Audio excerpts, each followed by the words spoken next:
First, start checking AutoCAD software directory. The directory of software must locate at drive C. Extract X-Wind installer into empty folder. Double-click on Setup or X-Wind installer exe. Follow step-by-step installation wizard. Click Next. Please take a moment to read the license agreement. If accepted on below, choose I agree and click Next. Move into Next step. Choose and select into folder directory.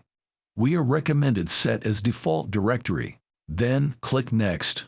After confirm all information, click Next to be start process. Please wait a few moments.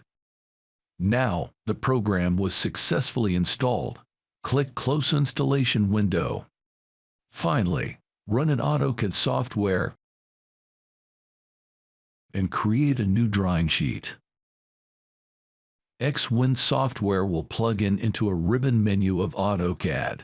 Thank you for watching.